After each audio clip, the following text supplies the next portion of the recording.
Hi and welcome back. In this video I'm going to measure all the various pressures and temperatures on this car, make sure everything's in spec. So to start, before doing anything, and I want to apologize about the lighting, there's a lot of ambient noise outside, so I kept the doors closed, but for our purposes this should be adequate. So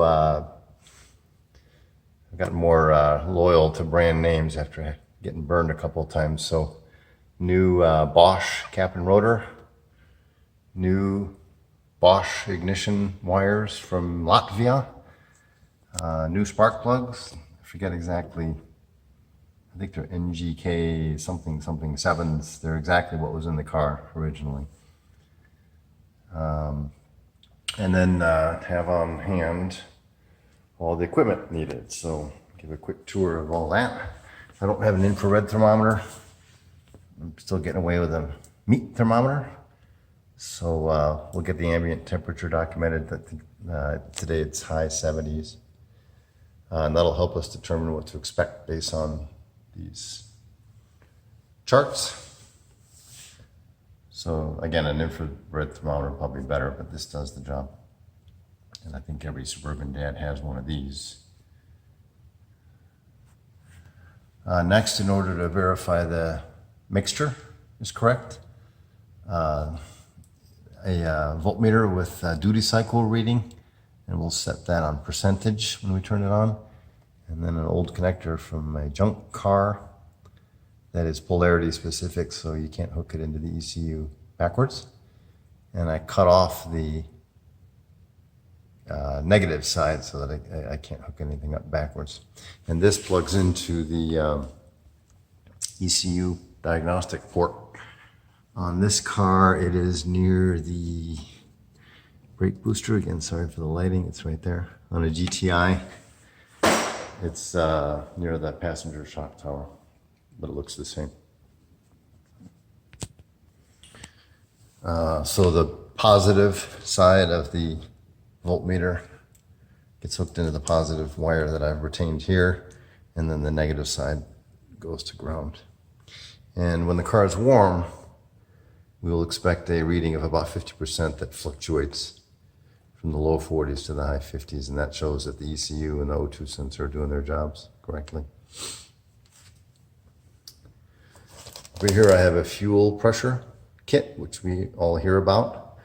For years I avoided getting one of these because it seemed like guesswork was adequate, but as the cars got older, that became harder and harder to get away with.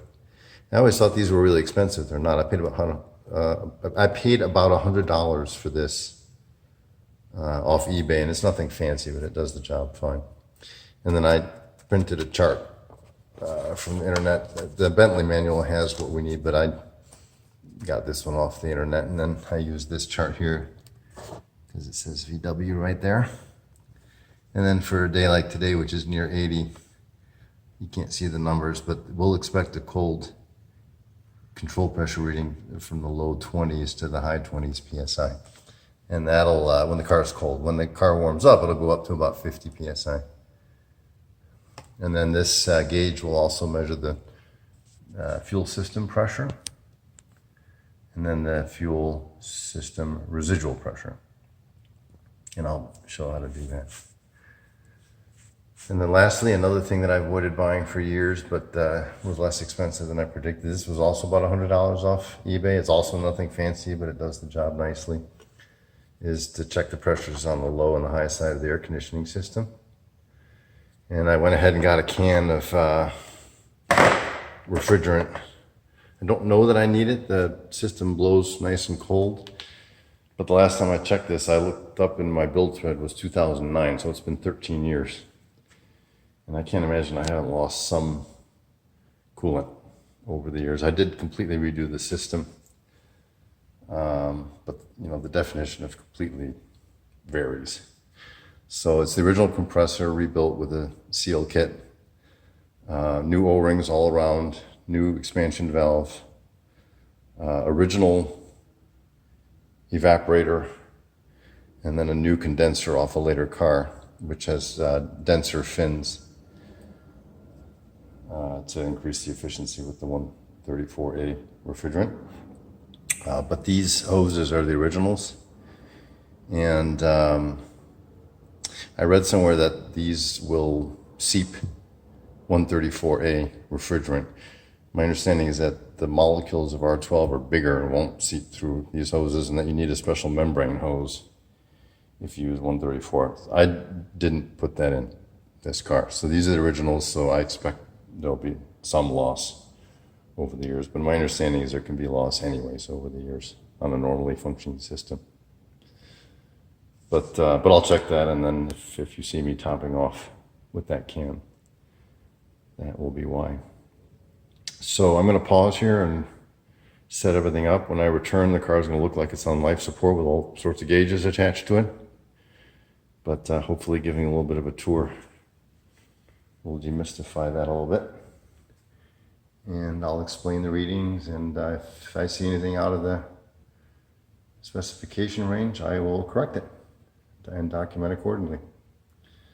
So I will see you in a little bit. All right, I'm back. Got everything hooked up.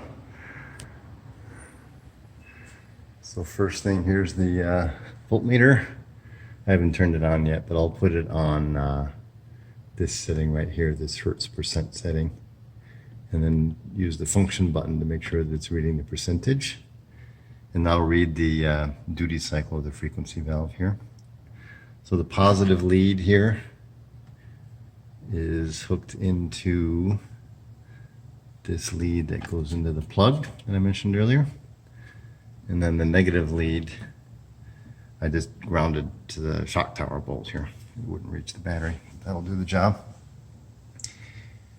Here's the fuel gauge hookup. So you disconnect the control pressure feed line, which is here. It was here. So take this fitting off of here, and then the fuel gauge female end goes on to here, and then the fuel gauge male end, which you may have to use some fittings, they come with the kit, connects into here. So that's why there's these multiple fittings here, is to get the threads to match. And then I always forget which is which, so I just wrote it down somewhere, but there's a valve here that you open or close depending on when you want to read the control pressure or the system pressure or the residual pressure. And then you just hang the gauge from a piece of wire or something. And then I always use this rag here, because otherwise you do get some gas spillage when you're hooking things up. Right now the pressure is 0 because the car has been off for almost a month now. But so it didn't drip, and I disconnected things just now. But when you're done doing the tests, it will drip a fair amount sometimes. So for the AC, here are the gauges. The car's been off, so of course the high and low side have equalized while the car was sitting, so they're reading about 80 psi. And they're just hooked up as they should be. So here's the blue is the low side that's hooked in before the compressor. And then the red is the high side that's hooked in after the compressor. And I left the R12 fittings just so they look right, but I do have the 134 fittings. So what else? Oh, and then I don't usually measure the temperature. I just did it today to be thorough. So the ambient temperature today is 79 degrees. And if I touch the exhaust header, it's 79 degrees. And if I touch the head,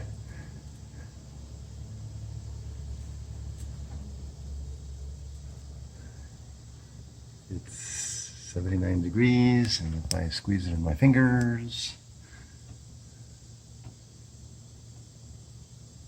you can see it start to go up. So the car is cold. And I'm gonna go ahead and do a cold start.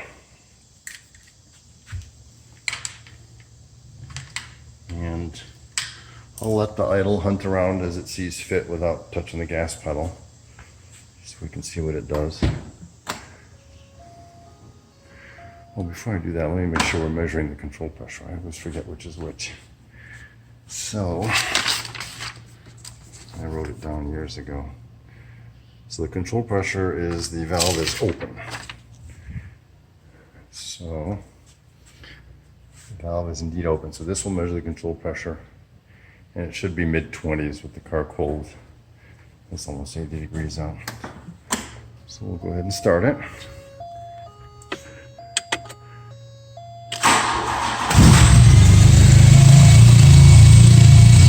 Make sure the battery light goes out, which it did. All right, cold control pressure is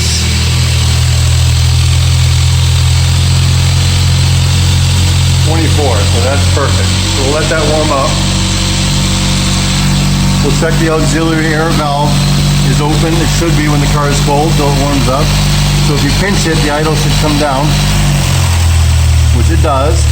You can hear the air flowing through it when I let go. And as the car starts to warm up, the idle will adjust. See, the control pressure is already 30.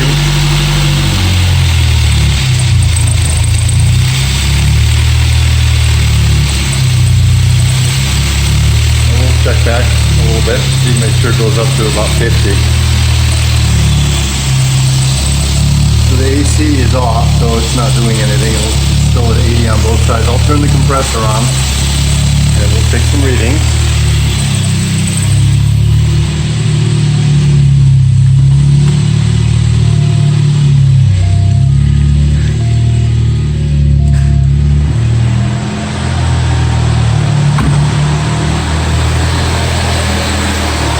Fan comes on as it should.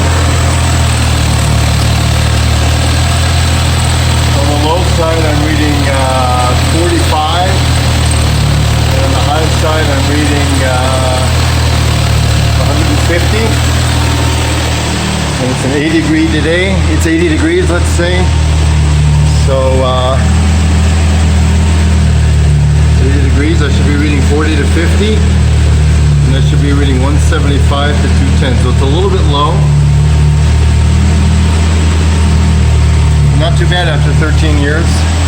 I don't know that I'll top it off. I hate to open this can for probably just a few ounces. So here's what I propose. Let's take a temperature reading inside the vents.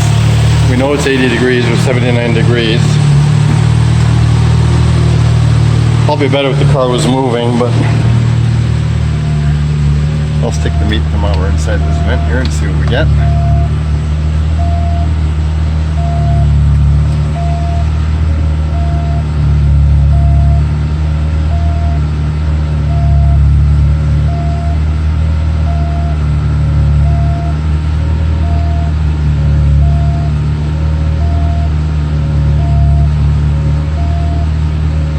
That's a 20 degree drop already and the car's not even moving. So I hope you all will forgive the pressure is a little low, but I'm not going to top it off and waste most of a can. I expect when the car's moving that would be even better. So we have a 22 degree drop. I think that is acceptable. Alright, let's check the system fuel pressure.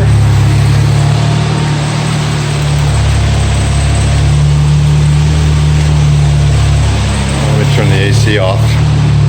Don't need that.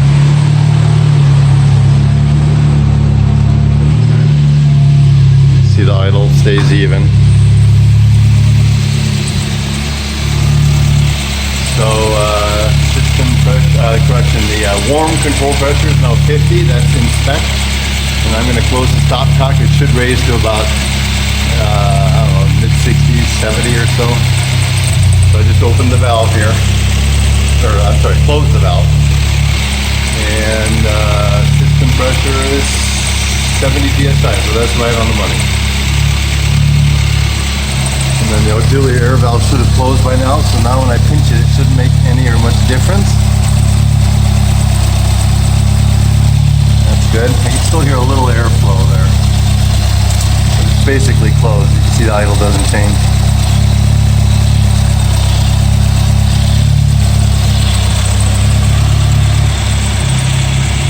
And then what I'll do is I'll shut the car off and we'll leave the fuel pressure gauge connected, measuring system pressure. It'll drop probably to about 40 and then it should stay there. I forget the number. I think it's supposed to stay there for about 20 minutes. So we will verify that. I won't sit here for 20 minutes, so I hope you'll take my word for it.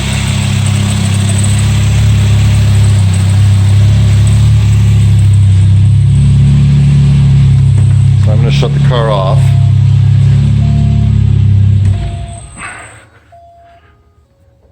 Take a reading. It should be about 40.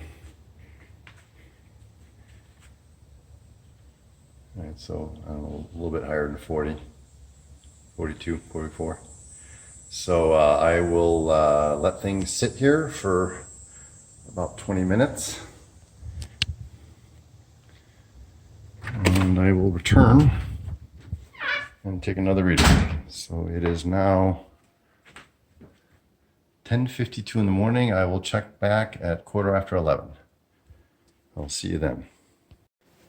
All right, I'm back. It's 11:14, so it's been, what, about a little over 20 minutes.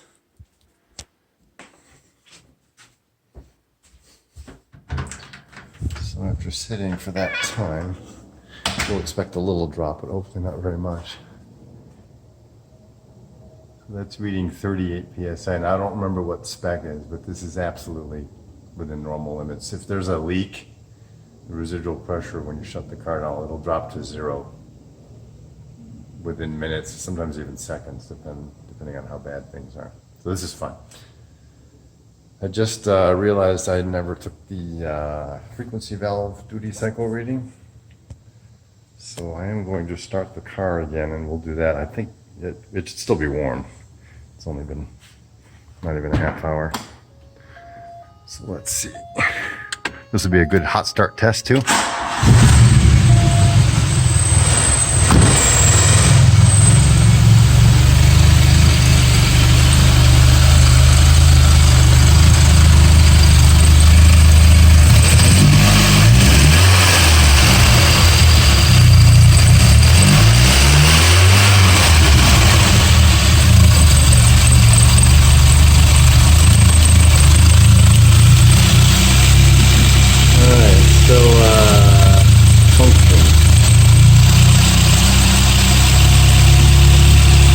This one here. So we should be reading a fluctuation around 50%.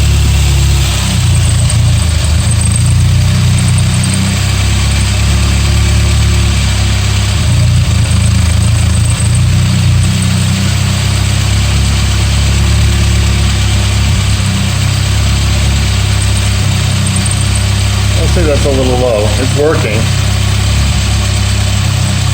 Might as well show the adjustment procedure. Let me go get my Allen wrench. We'll take this out.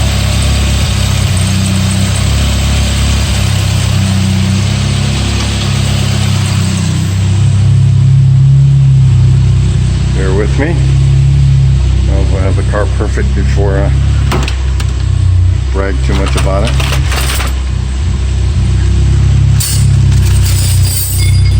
Always the one with the little tube on it. That's how I find it quick.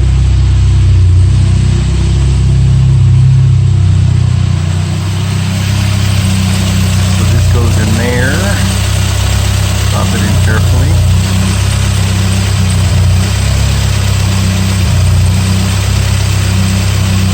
So I've turned it maybe, I don't know, maybe a 16th of a turn. Not very much.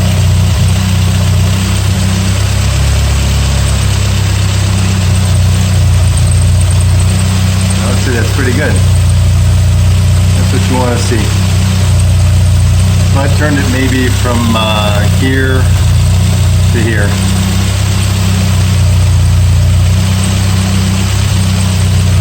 That's good.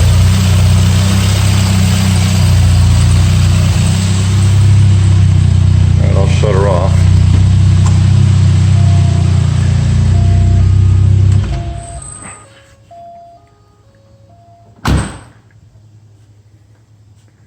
All right, I hope that was informative.